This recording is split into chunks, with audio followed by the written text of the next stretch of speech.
Okay. Put this away. We are rolling. Let's start it out right now and give a Blues Valley welcome to Eva Cassidy.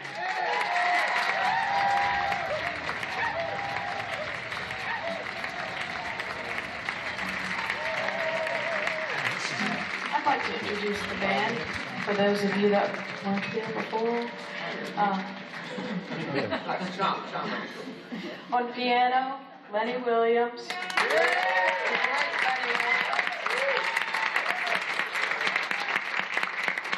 On bass, Chris Biondo. Scary. On guitar, Keith Grimes.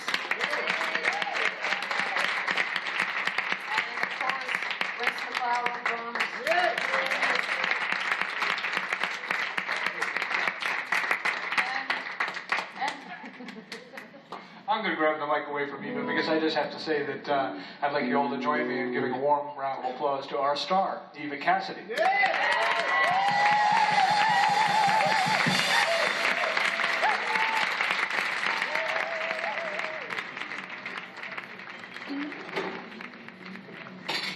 was a terrible night for a gig. It was like, it was an off night of an off night. It was 2 days after New Year's, right? How horrible was that? 2 days after everybody in the world just got drunk and spent all their money going out. We have to do the gig.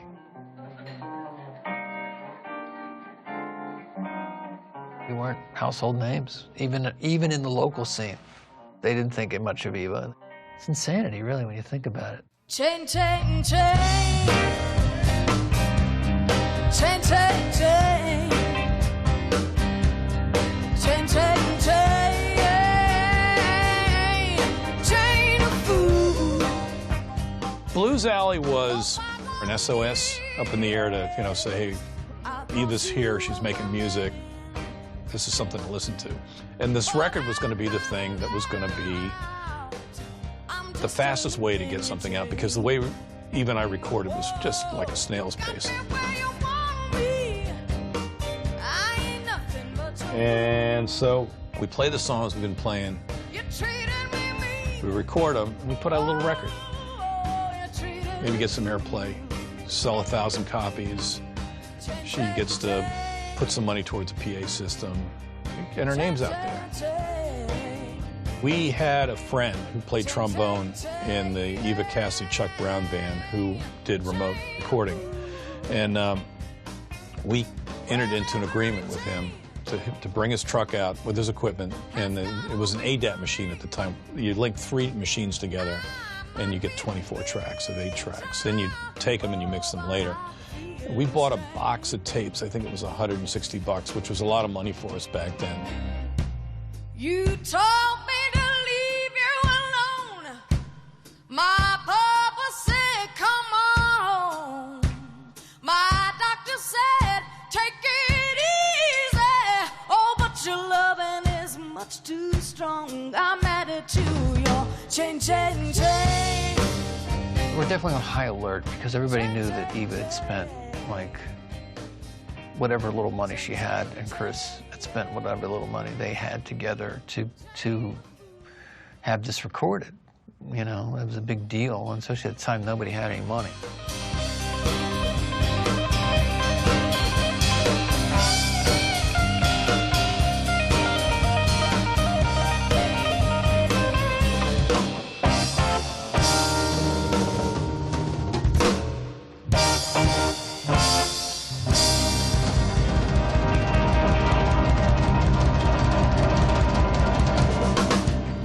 Well, of course, Mum and Dad were there, and several of her very dear, close friends, and a lot of musicians were there. And, of course, there was some press there. Some review from the Washington Post was there. I forget, I think the alley seats about 180, I think. And I would hazard a guess that we probably had half the room with people that we had some kind of personal tie to. But the first show, that first night, we had a full house. It was jammed. I think she's pretty nervous going out there. I remember standing with her. I remember she was nervous. I'd say the same thing to her all the time. They want to love you, otherwise they wouldn't be here. They show up, they just want to love you, you just have to let them. She was fine when she was singing, she was fine when she was doing the music. The myth of Eva, the shy, retiring, I'm too scared to bark at a mouse. No, Eva was an introvert. Eva could walk on stage and be terribly different and almost nervous about saying good evening or hello or welcome to the club. And the minute she opened her mouth and sang the first note, it was an instantaneous transition to, I've got this, and now I own this and I own the room. Some old hotel room in Memphis, I see the city through the rain. I'm just chasing me my time. Eva didn't have a realistic sense of her own gifts. I always got the impression that she thought we were the people that really had it together, and that she was just doing the best she could, you know, which, you know, knowing what we know, that's pretty funny.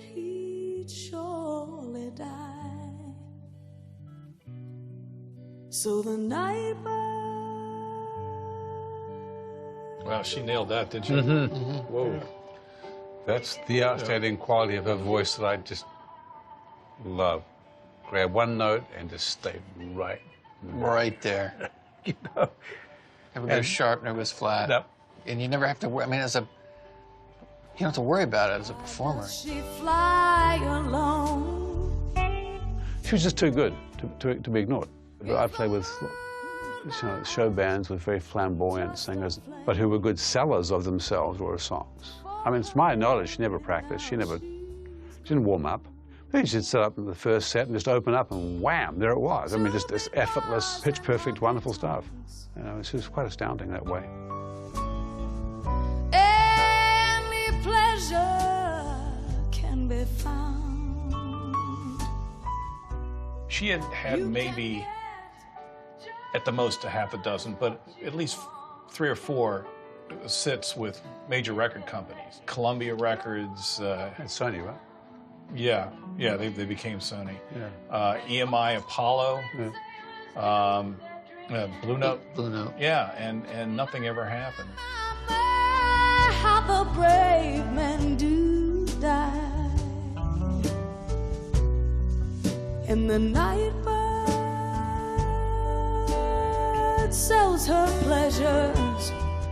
The major problem with Eva was that most of the time when people, I would imagine, are face-to-face with a record company executive, they're just so happy to be there. They're going to say whatever they have to say to get through the door. They're going to be perky and bubbly and positive, and they're going to try to seal the deal.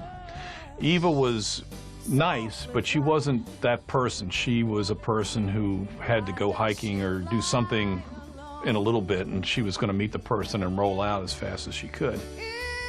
She was the most stubborn person musically. Stubborn in a good way. She was not going to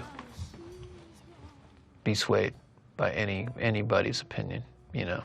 I mean, here she is, a young singer in D.C., meeting with record companies. They're basically telling her, we could sell you if you just do R&B, or if you just do country music. Basically dangling that carrot in front of her. She's like, I can't do that. But I think that's also probably what made Eva great, is that she just said, I only want to do stuff that I connect with. I only want to do stuff that I feel. I don't want to fake it. I don't want to go out there and be somebody's show pony. But it's insane not to know. I mean, it's like I'm sitting across from these people who sign major acts, and I'm thinking they should, be putting something together in the back, pulling some papers out. Right, sign quickly. Money should change hands. Something should happen. And they basically even never got a chance to see any of this because people were not smart enough to see what she was all about.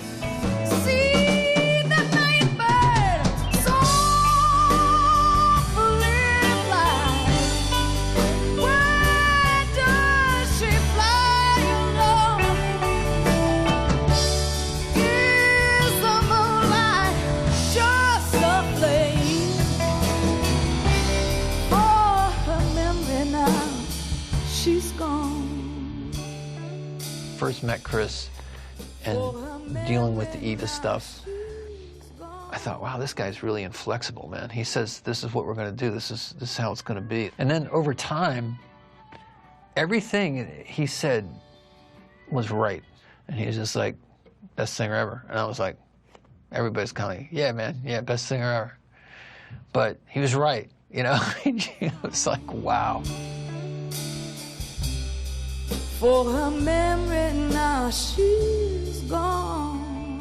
I just accepted the fact that, I said, look, you're working with somebody who's really good, and that has to be enough for you, because she doesn't care about being successful and isn't willing to compromise in any way, shape, or form in order to become successful. I don't think she ever thought, you know, I want to be signing autographs and coming out the door and people mobbing me and having my own dressing room and going on David Letterman. Those are things that she wouldn't have liked at all. Our entertainment will continue with the second show. Eve will be back tomorrow night for 2 more shows. Musically, the first night was a great night, as far as everyone was concerned. We get through the whole thing and we think, okay, we got through it. Everybody sounded good. Everybody played pretty well. And then we come in the next night, you know, because there's no sound check the next night. We're just showing up like an hour before or something like that. And Chris is like, oh, we can't use the tape from last night because there's buzz in it. There was a conflict between some of the voltages of the recording setup and I guess the lighting on stage. And there was this hum that was impossible to ignore. You know, we were trying to get some help. The club, you know, the sound person didn't seem to be too interested. It's like, you know, you guys, I don't know you guys. Who are you? And I'm trying to eat here. And so it sucked. It was all, you know, just garbage. Because the second night was just supposed to be the gravy, right? You get it right the first night, and then you can relax and let go, and if something transcendent happens the second night, that's just icing on the cake, because we got the meat right there. So now it's back to the drawing board. You know, so you have one night, you can't screw up. Nobody wants to be the one to make that mistake. You're a really good audience. Thank you so much for coming here tonight. Chris and Eva were the core of the thing, and the rest of us were hired on. If there was a decision to be made, and it's a musical decision, or whether it's a logistical decision or a gig decision, obviously if Eva had a strong opinion about it, we would obviously listen to her, but she would very often defer to Chris. He played a sort of a straw boss role. If anyone played a kind of musical director role, it was Keith. Keith helped Eva a lot with her guitar parts. If there was something that she was stuck on, he was right there. He was a guitar teacher. Lenny understood lots of the jazz standards that Eva wanted to try, and he could just play them right away. And Race played very soft, which is unusual for a drummer. When you're trying to keep up with a drummer who's playing loud, that really makes it hard to think and to get things done. And so that was a good combination of people.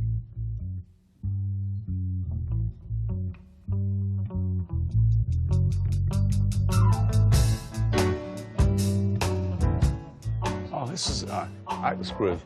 I remember this. Yeah. So the ones that are on the record, we don't remember that well, do we?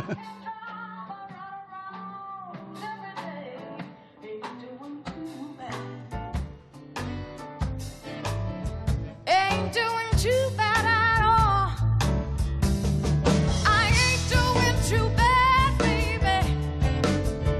Ain't doing too bad at all. She was just an extraordinary natural, effortless talent. That streak in her of music, not just music, but visual arts too, but that streak in her of just raw, basic, talented musicianship was huge.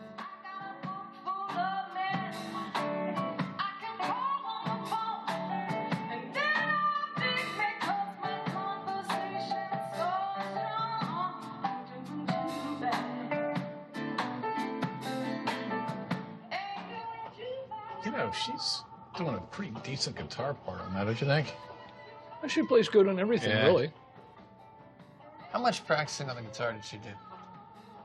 When we first put the band together, she couldn't play really. I mean, she could play a little bit. So she just learned the Yeah. She didn't want to play guitar in the band. Remember when we had to lean on her to get her to play guitar? The band that we took out and played a lot of live gigs with was pretty small. I said, we need you to do this for the band. And she said, oh, all right. Yeah. The ability on guitar went from rudimentary to second nature over a 6-year period.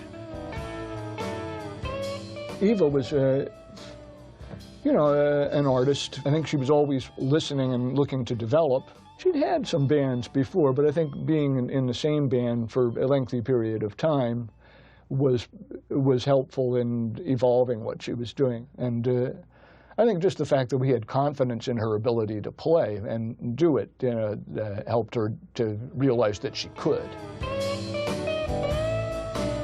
I never played in a band for any period of time where there was absolutely zero in the way of ego issues. Just never, ever, ever arose. That was the biggest thing that I think made that band work, because there was a sense of somebody had something to say, they'd get heard, and there was a lot of good feedback and a lot of good tips.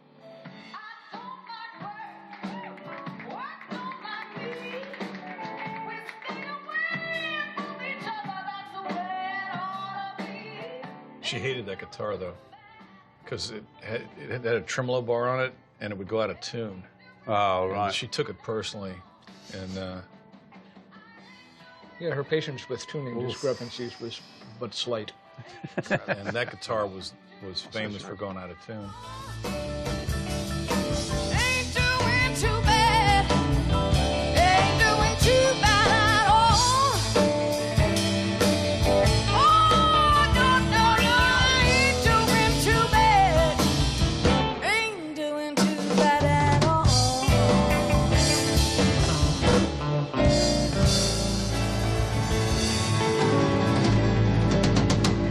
Well, there were some things we did that night that we didn't really do very often, and that there was a high, you know, possibility that they'd crash and burn. So the more songs that we felt good about that were things that we could do in our sleep, the more stabilized the set would be.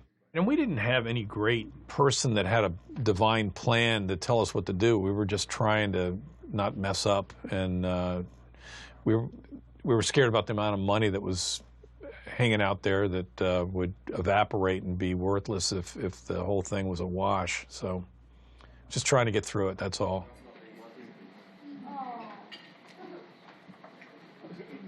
Ask her right before the show started, what key do you do Autumn Leaves in? And Autumn Leaves is, like, again, such a standard that I know it in pretty much all the standard keys.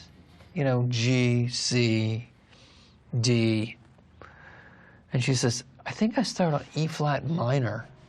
And I'm like, okay, no problem, because I didn't want to be the guy that was like, you kidding me, E flat minor?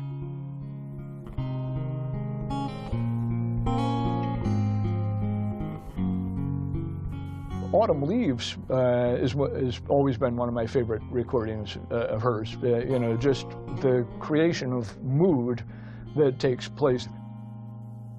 The falling leaves. And the way she's singing in a real horn-like sort of way. You can almost picture as it's the voice as a musical instrument, and she holds a lot of long notes, and you really hear the beauty of her tone. Leaves of red and gold.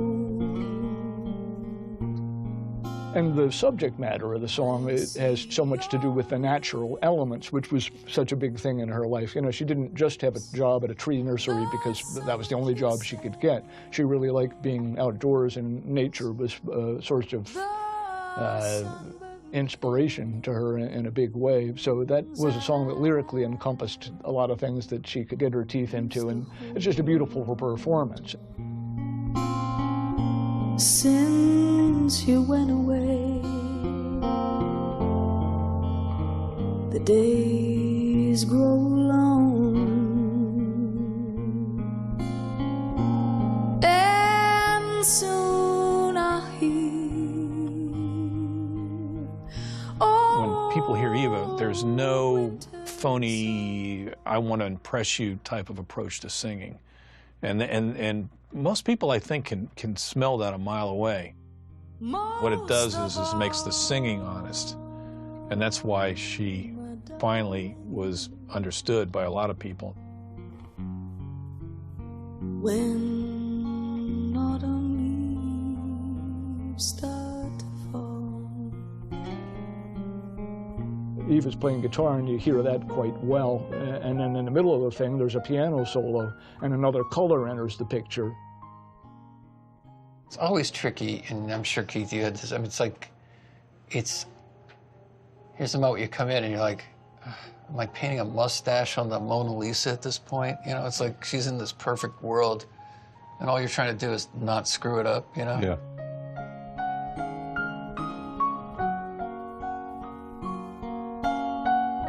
I mean, if you're a professional jazz musician, you should be able to play any standard, something that simple in any key.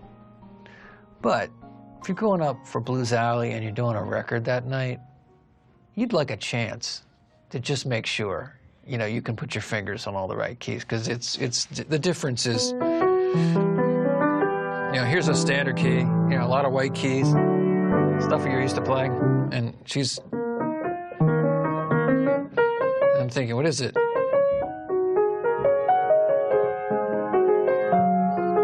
No, that's not it. It's not that. You know, so it's like, it's very confusing because you're trying to transpose in your head. You know, so what I did is she's playing down here on the guitar, on this thing. So I thought, well, I'll just step here and tinkle, you know, just do some little quiet things. And then I started playing, you know. But anyway, I got through it without any major blunders, but I was kind of sweating bullets on that. Since you went away, the days grow long, and soon I'll hear old winter songs. Did you notice after the solo, I just stopped playing, right? Because I wasn't going to stay in for the ending, because I was like, I have no idea what she does at the end, so. Well, that was effective, although, you know, it was... Yes, a decision born out of fear, but effective.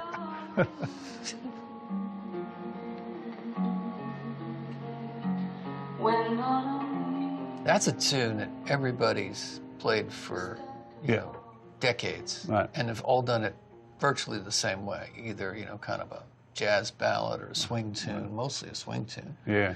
And the first time I heard her do that, I was like, how did you come up, you know, like, it was just like, and it seems so simple and obvious after you hear her do it, that that's the way that song should always be done. You know what I mean? And then that's the genius of Eva. I miss you most of all.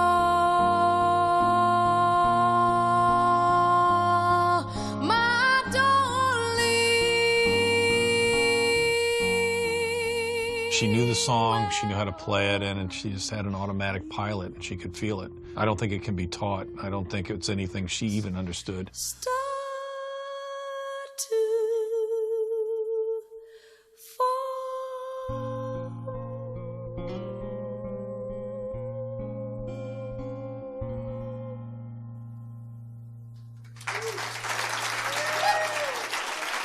She looks happy, doesn't she?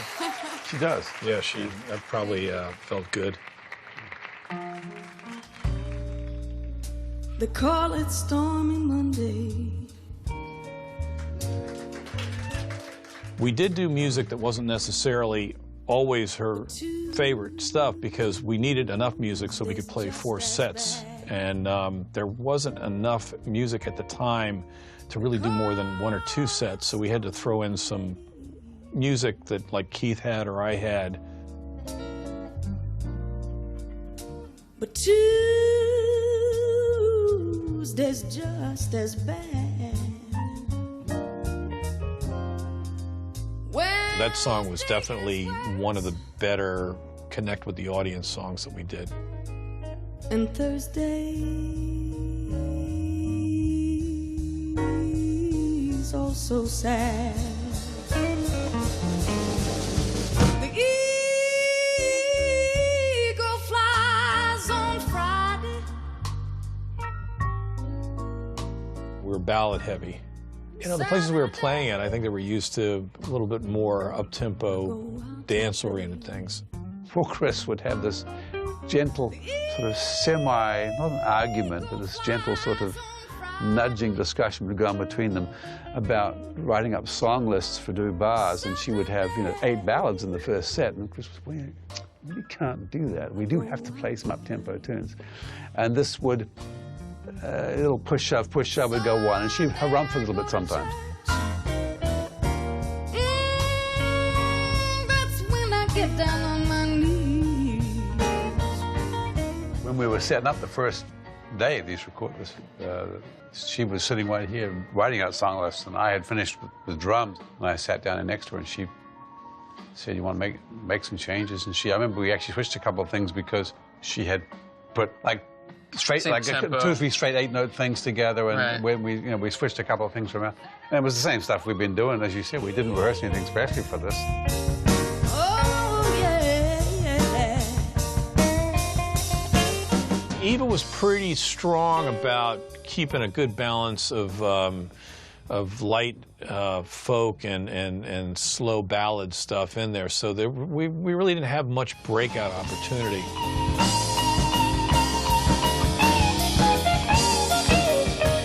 Here I am desperately trying to ignore the tackiness of my guitar strap.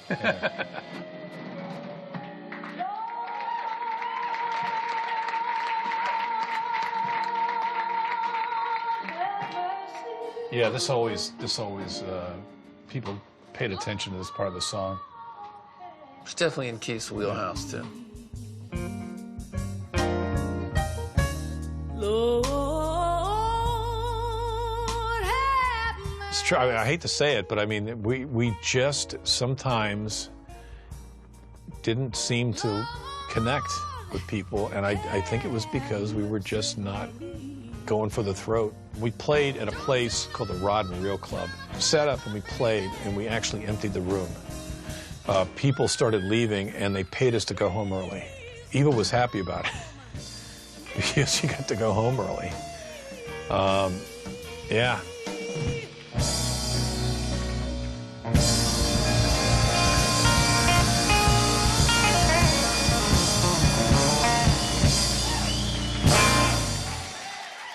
I think that really the essence of what she was about, a lot of it was nuance. And when we were playing the local bar and people came in and said, "Oh, there's a band in the corner," there would be a few people that were going like, "Oh, this is so great," and then everybody else would be, doing what they do on Friday night, having a few drinks and going, "Wah, wah, wah." And we would actually have people annoyed with us that we weren't, pounding it out in such a way as to encourage them to drink even more heavily. Over time, I think that it was a pretty strong Eva-oriented song list, doing most of the stuff that she enjoyed doing and wanted to do and felt good about doing. She picked this song too, didn't she? Yes, she did. You're right. Yeah. Yeah, she did. I was shocked at that Yeah. because I was thinking of all the tunes. But it worked. Yeah. It did, and the dynamics were really good with this song because it starts off really soft. And I know the reason why. Oh, much sweeter goodness knows you're my honeysuckle rose. True, she was very headstrong. Yeah, I tried many times to get her to do tunes that I loved, standards that I loved. Not having it, I would just play lots of tunes for her and get nothing back, Once in a while, she'd just go, "Okay, I'll try that," she had a real firm sense of what she didn't want to do. And so when I could get a tune past her, it was like, you know, throwing a touchdown pass or something like that. But for something she really cared about, she'd throw it through the Eva filter, then it would come back at you, and you'd have to kind of figure out what she was going to do with it, you know? You just have to touch my cup. You're my sugar. It's so sweet when you stir it up. On the avenue, people look at you, and I know just why they do. You're much sweeter, goodness knows, you're my honeysuckle rose. How well would she be scatting now? I mean, you know. I know. I mean, she was just starting to get into it, you know. And she had. Whoa, Lenny's playing. Yeah, hey, I'm playing there. Well, silence, give me a young Lenny Williams. Wow. I know. Every honeybee fills with jealousy when they see you're out with me. You're much sweeter, goodness knows, you're my honeysuckle rose. I think we were relaxed enough just from having the experience of the first night that everything came together okay on the second night, and that's what they made the record from. But, you know, there's always little things here and there that we listen to. I wish I had that one back, but...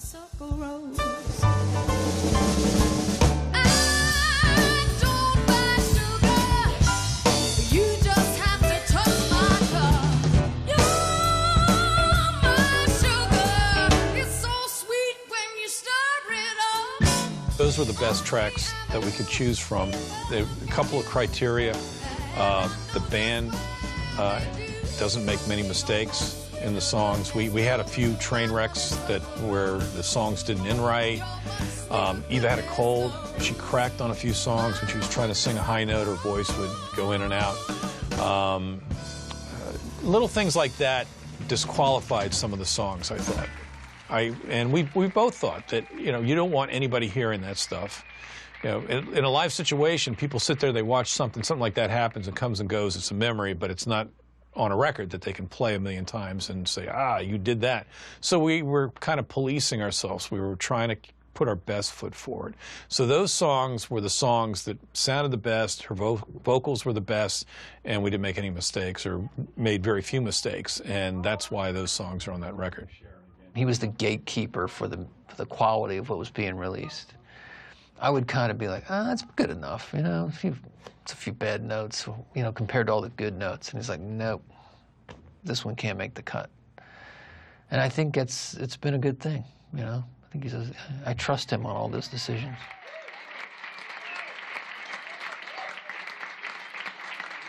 I think, except for Take Me to the River, I think she liked everything on the record. At the end of it. Yeah.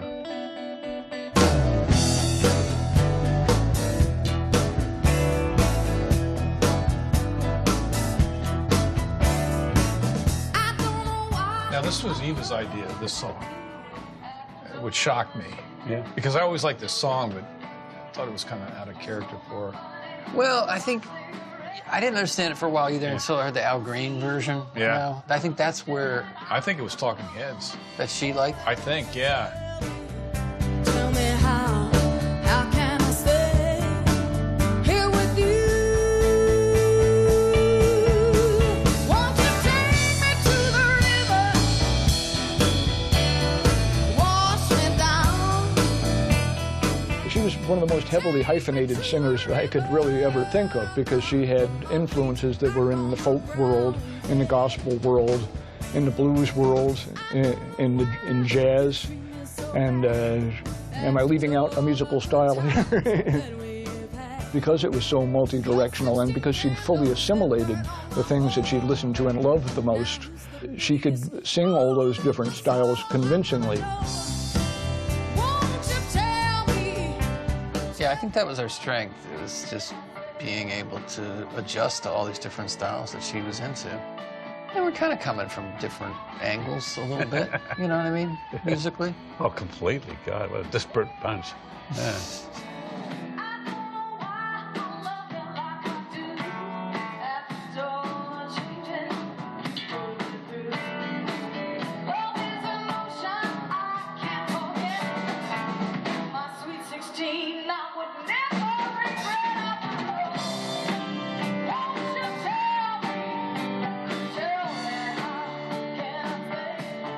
She cracked after we came out of this part. The very last 10 minutes, remember, she cracked on it. Right there. She didn't like that. Well, the story had been told that Yeah. she did have a cold. That, I think, really was the biggest problem with the record with her and me, because I really pushed to put that record on that song on the record, and she really, really didn't like that. And you telling me that Eva didn't want to put the record out at all because she hated everything? Well, we took the ADATs and we ran off rough mixes on cassettes, because that's all we had back then was cassettes. Right. I played her about 3 or 4 of the songs. There was no reverb on the vocal, and it was the balance was not good. It was just like, we just need to have a reference, and she started crying and said, I don't want to put it out. Right. And I said, well, you got to put it out. We spent all this money on it. We got to put it out. And she said, well, if we can put out Golden Thread at the end of the record. That's right. That was the put it out. concession Yeah, that you made. yeah. Right. I just remember that day, and I was like, seeing you and then leaving and thinking, oh man, that's a drag. You know, Yeah, really. That's not going to happen. It was something that I thought she couldn't be talked down from, but Yeah. we made a deal. We made a deal.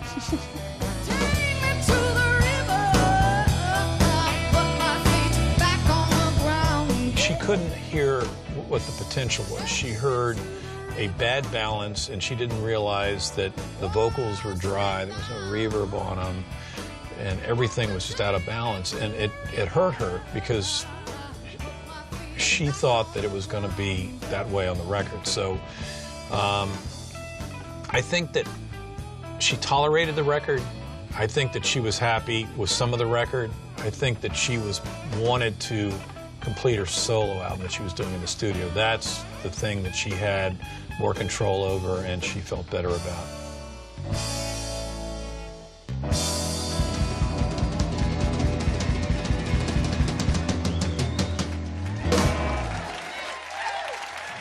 It's a great record. I mean, Great record. she sounds great. Her bar is extremely high. Can you imagine if it didn't come out? Yeah. Probably nobody would know who she is, or not many people, so. Yeah. I mean, we would have had Eva's Genius, you know, recorded, but Blues Alley could have easily not happened. I think it was left up to Eva, it wouldn't have happened. Even after we did it, she probably would have been like, nah.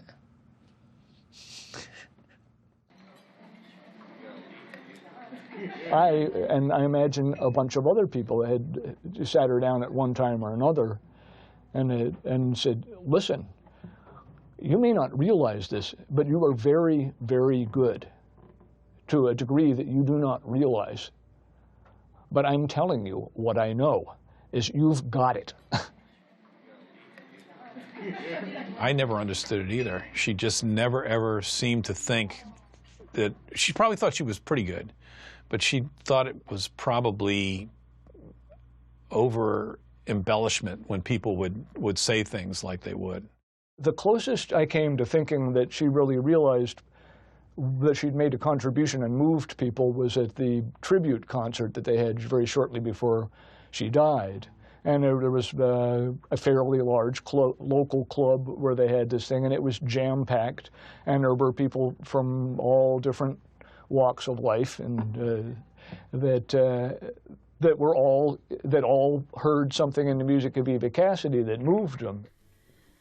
Lying in my bed, I hear the I think when those tunes where we eventually dropped away from playing with Eva, I mean, it was just really us being sensitive to the fact that we weren't needed. And Eva was such a strong light that you have to back off from that. You can't try to compete with that. You have to just support it when it needs support, and then let's let it shine when it needs to shine. almost left behind, a suitcase of memories. Yeah, it's a real gift that she had of making a song, somehow drilling down on the tune to get to its essence and stripping away all the unnecessary stuff. And any phrase or melodic element that she thought could be more interesting, you know, she would just change the melody. And you thought, well, why wasn't it written that way in the first place? You just had that feeling. You've said and you That song chokes me up a lot. It's a beautiful song, and when it says your picture fades, you know, that's pretty poignant that, you know, obviously somebody's lost somebody. And, you know, whether it's a breakup or death or whatever, that song really chokes me up to listen to that. Time after time, if you fall, I will catch you. I'll be waiting. Time after time. Well, on the occasions when somebody does play me something that Eva did or that we did with Eva or something, I can sit down and listen to it and say, oh, yeah, that is good, and really enjoy it now. But I don't want to get them out and listen to them all the time for that, because I want them to continue to be special.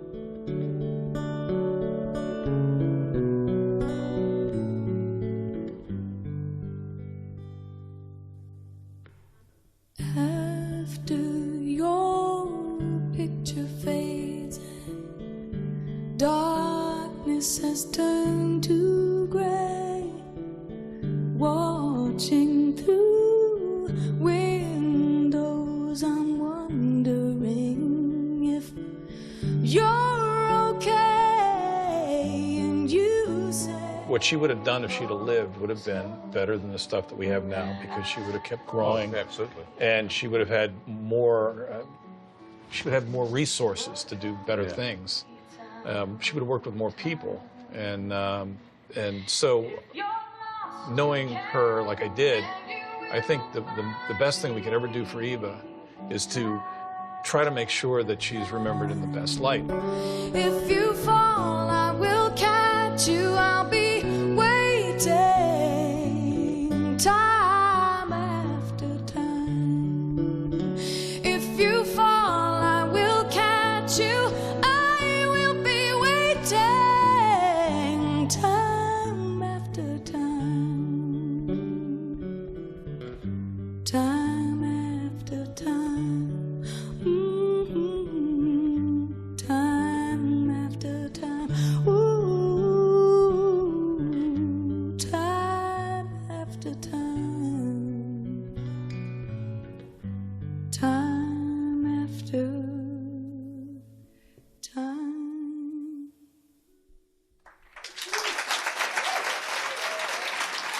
The night and that memory seems very distant, you know. But the music in the album, I think, has a legacy. I think it's already the most iconic album to ever come out of Blues Alley, which is an iconic club that a lot of people played. I mean, I think history will be kinder and kinder to that record. I think it was really a magical thing.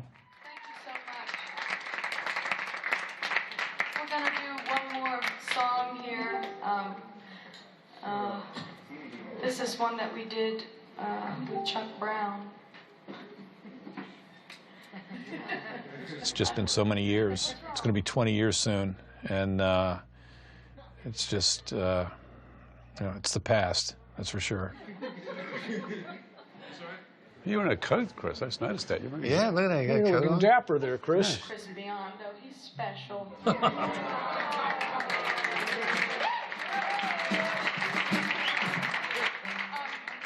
What can I say? I want to thank the band for being so wonderful. Yeah.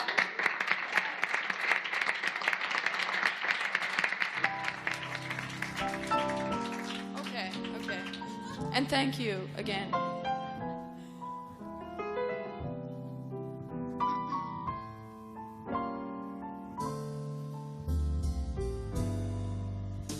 You've changed.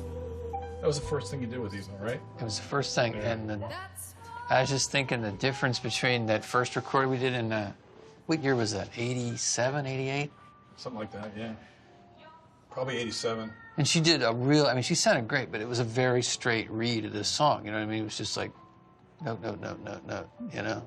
And from that to this, where she's really playing around with it, and I mean, I thought about that when you said, imagine what she'd be doing if she had lived, you know? Because, I mean, she made this huge, gigantic leap with this style of singing in a little short amount of time. Your kisses now are so blasé. I swear, I could see Eva playing at a little 50-seat venue somewhere and people paying $500 and lining up out the door, and she could play there every night, and you would see famous people coming to see her to get, you know, to have an experience. Each memory that we share,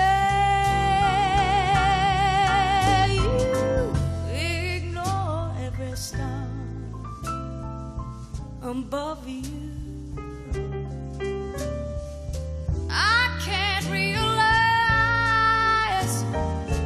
that you ever cared. You've changed.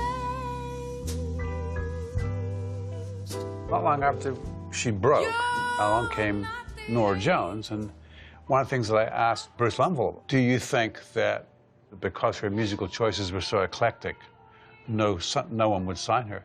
Do you think this allowed, did it open a door? Yeah. To the Norah Jones of the world? Isn't he on record as saying that I didn't want to miss another Eva Cassidy with Norah Jones? Didn't he say something like that? He just said, I made a terrible mistake. And he said, you're sitting in the chair where I signed Norah Jones, I signed Cassandra Wilson, and I could have signed Eva. And he said, I don't know why, I just let that one go by. I think it's just a different time and place. I mean, music was really marketed, you know, really targeted for certain styles, and if you didn't fit into that groove, they just felt like they couldn't market you.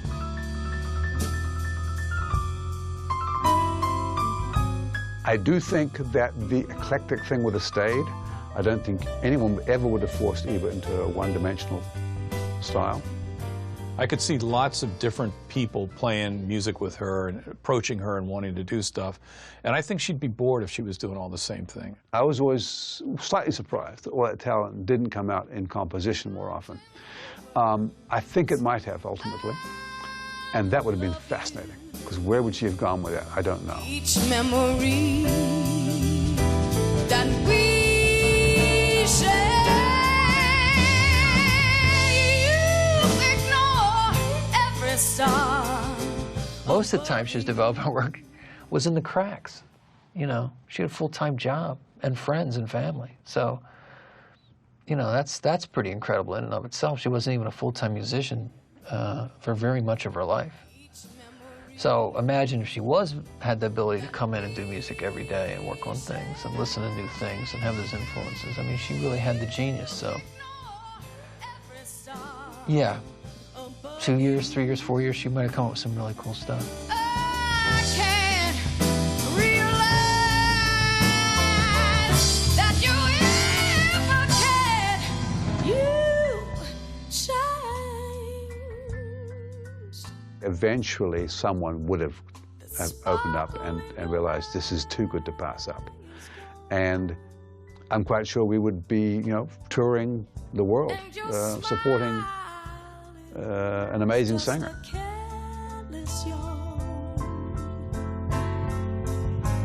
It's all over now.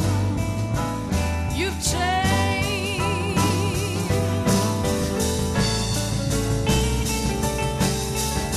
Yes, it's all over now. I can't deny, I don't know about the other guys, I can't deny a certain rare times, just a real sense of loss that, wow, we couldn't see that one out. We couldn't ride that one out, you know. C'est la vie.